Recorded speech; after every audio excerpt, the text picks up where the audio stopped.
நீங்கள் பார்த்துக் கொண்டிருப்பது உங்கள் விஜய். காஃபி சாப்பிடுங்க.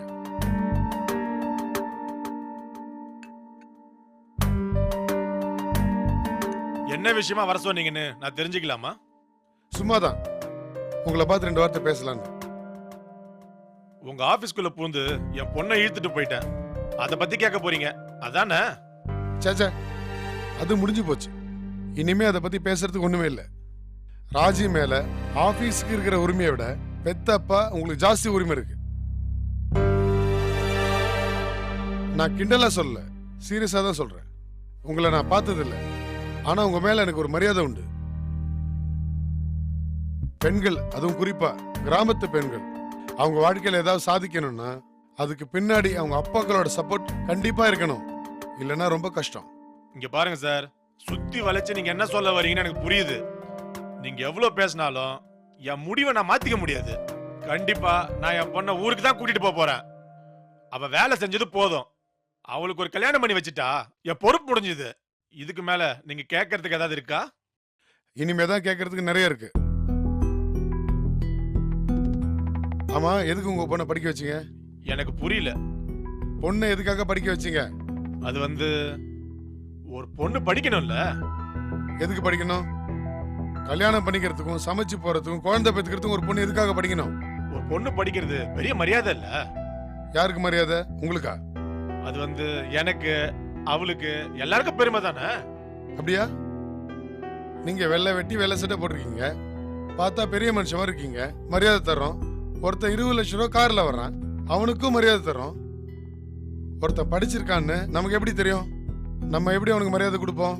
அது கல்யாண பத்திரிகையில போடுவோம்ல. கல்யாண பத்திரிகையில போடுறதுக்கு இவ்வளவு லட்சம் ரூபாய் செலவு பண்ணி படிக்க வச்சீங்க. அதுல மட்டும் போடுறதா இருந்தா சும்மாவே போடலாமே. யாரும் உங்ககிட்ட சர்டிபிகேட்லாம் கேட்க போறது இல்லையா? நீங்க என்ன குழப்பற மாதிரி இருக்கே. நான் குழப்பல, கேள்வி கேட்கிறேன். ஒரு பொண்ணு படிச்சா பெருமைன்றீங்களே, படிச்சா எப்படி பெருமை வரும்னு கேட்கிறேன். காசு மட்டும் வச்சிருந்தா பெருமை வராது. அது 4 பேருக்கு செலவழிச்சாதான் பெருமை வரும். படிப்பும் அந்த மாதிரி தான். படிப்பு மட்டும் இல்ல, எல்லா விஷயங்களும் அந்த மாதிரி தான். அந்த விஷயத்தை பயன்படுத்துறப்பதான் ஒருத்தருக்கு பெருமை வரும். அவளை படிக்க வச்சேன்றது அவளுக்கு ஒரு கத்தி வாங்கி கொடுத்த மாதிரி. அதனால அவளுக்கு பெருமை கிடையாது. அதை வச்சுக்கிட்டு அவ பழத்தை வெட்டினா, மரத்தை வெட்டினா, அவகிட்ட தப்பா நடக்க வந்த 2 பேர் கையை வெட்டினா, இந்த மாதிரி ஏதாவது பயன்படுத்தினாதான் அதுக்கு மரியாதை. நாளைக்கு அவளுக்கு ஏதாவது ஒரு பிரச்சனைன்னா கடைசி வரைக்கும் நீங்க கூட இருந்து பாத்துக்க முடியாது. அதுக்குதான் கல்யாணம் பண்ணி வைக்கிறோம்ல, புருஷன் பாத்துக்க போறான். சரி, புருஷனே பிரச்சனைனா அப்ப படிப்பு உதவி செய்யும், நம்பிக்கை கொடுக்கும்.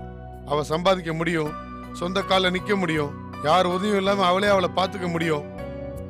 இதுக்காக தானே ஒவ்வொரு அப்பனும் பொண்ணுங்களை படிக்க வைக்கணும்னு நினைக்கிறாங்க. ஆமாங்க. சும்மா படிச்சா மட்டும் போதுமா? அவ 4 இடத்துல வேலை செய்யறப்பதான் அவளுக்கு அந்த படிப்பை எப்படி பயன்படுத்தணுங்கிறது தெரியும். அதுதான் அவளுக்கு உதவியா இருக்கும். அப்ப வேலை செய்யணுமா வேண்டாமா? செய்யணும் சார். உங்க காலம் மாதிரி இருக்கா இந்த காலம்?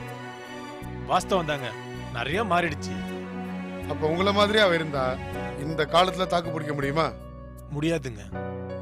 இந்த காலத்துக்கு ஏத்த மாதிரி அவ மாறித்தானே ஆகணும். சரிதாங்க, அதுக்காக நல்லது கெட்ட சொல்லி தரதுல தப்பு ஒண்ணு இல்லைங்களே. யாரும் சொல்லி கொடுக்க வேண்டியதே இல்ல, அது அவங்களுக்கா தெரியும். அவங்களுக்கு அறிவை கொடுங்க, அந்த அறிவை பயன்படுத்தி அவங்களுக்கு என்ன வேணும் வேணாங்கிறது அவங்க முடிவு பண்ணிக்குவாங்க. உங்களுக்கும் ராஜிக்கும் உள்ள வித்தியாசம், உங்களை விட 30 வருஷம் சின்னவ, அவ்வளவுதான். உங்களுக்கு தான் முழுசா ஒரு வாழ்க்கை கிடைச்சதுல, உங்க இஷ்டப்படிலாம் வாழ்ந்து முடிச்சிட்டீங்கல்ல. இது அவளோட வாழ்க்கை, அவ வாழட்டுமே. எதுக்கு அதையும் சேர்த்து நீங்களே வாழணும்னு பேராசப்படுறீங்க? உங்க பொண்ணுக்கு சைக்கிள் கத்து கொடுத்துருக்கீங்களா சார்? உங்க பொண்ணுக்கு சைக்கிள் கத்து கொடுத்துருக்கீங்களா? கத்து கொடுத்துருக்கேன் சார். எப்படி கத்து கொடுத்தீங்க? பின்னாடி கேரியர் பிடிச்சிட்டு கூடவே ஓடி கத்து கொடுத்துருக்கேன் சார். என்னைக்கு சந்தோஷப்பட்டீங்க? நீங்க கேரியரை பிடிக்காம அவளே தானா சைக்கிள் ஓட்டும் போது தானே சந்தோஷப்பட்டீங்க. ஆமா சார். அது என்ன வாழ்க்கைன்னு வரப்ப மட்டும் எல்லா அப்பனும் கேரியரை பிடிச்சு கடைசி வரைக்கும் ஓடி வரீங்க? ஒரு டெக்னிக் கத்து கொடுத்தீங்க, அது உங்க உதவி இல்லாம அவளை யூஸ் பண்றப்ப சந்தோஷப்பட்டீங்க. வாழ்க்கைன்றதும் ஒரு டெக்னிக், அதை கத்து கொடுத்தாச்சு. அதை அவளா வாடுறப்ப சந்தோஷப்படணும். அப்ப மட்டும் என் கோபம் வருது உங்களுக்கு? தப்புதாங்க. உங்க அப்பா உங்களை கடைசியா எப்ப அடிச்சாரு? அது இருக்குங்க, ஒரு 18 வயசுல. பதிலுக்கு நீங்க என்ன பண்ணீங்க? பரவாயில்ல சொல்லுங்க, என்ன பண்ணீங்க? கத்தி எடுத்து வெட்ட போயிட்டேங்க. உங்க பொண்ணுக்கு 23 வயசு ஆகுது. நீங்க அவளை தரன்னு இழுத்துட்டு போறப்ப உங்க கையை உதறி விடுறதுக்கு எவ்வளவு நேரம் ஆகும்? அவ உங்க பின்னாடியே வந்தான்னா அது உங்க மேல இருக்கிற பயம் இல்ல, அவ உங்க மேல வச்சிருக்கிற மரியாதை, உங்க மேல அவ வச்சிருக்கிற அன்பு. அதே மாதிரி அவ மேல உங்களுக்கு அன்பு மரியாதை இருந்தா அவளுக்கு பிடிச்சது செய்ய விடுங்க. உலகத்திலே மிகப்பெரிய பரிசு எதுன்னு தெரியுமா? சுதந்திரம். நமக்கு பிடிச்சதை பேசி, நமக்கு பிடிச்சதை பண்ணி, நமக்கு பிடிச்ச மாதிரி ஒரு வாழ்க்கை வாடுறதுக்கு பேர் தான் சுதந்திரம். உங்க பொண்ணோட சுதந்திரத்தை பறிச்சுட்டு அவளுக்கு 100 பவுன் நகை போட்டேன், அவளுக்கு டாக்டர் மாப்பிள்ள பார்த்து வச்சேன், அவ பிள்ளைக்கு தங்கத்துல அருணாக்குடி போட்டேன்னு சொல்றதெல்லாம் அர்த்தமே இல்லாதது. அவளுக்கு பிடிச்சதெல்லாம் பண்ண விடுங்க. அதுதான் அவளுக்கு நீங்க கொடுக்குற சுதந்திரம்.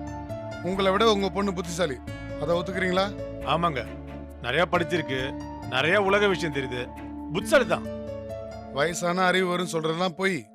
வயசான அறிவு வராது, கொஞ்சம் அனுபவம் வரும். உங்க கோயில்பட்டி அனுபவத்தை வச்சுக்கிட்டு உங்க பொண்ணு ஒண்ணு ஓஎம்ஆர் ரோட்ல குப்பை கொட்ட முடியாது. அதுக்கு வேற ஒரு அனுபவம் வேணும். அது அவளே கத்துப்பா. அதுக்கான அறிவு அவகிட்ட இருக்கு. ஒரே ஒரு விஷயம் மட்டும் சொல்றேன், உங்களுக்கு புரியுமா இல்லையான்னு எனக்கு தெரியல, இருந்தாலும் சொல்றேன். நடக்க கற்றுக் கொடுப்பது நமது கடமை, பாதைகள் அவர்களது உரிமை. ஏதாவது புரிஞ்சுதா?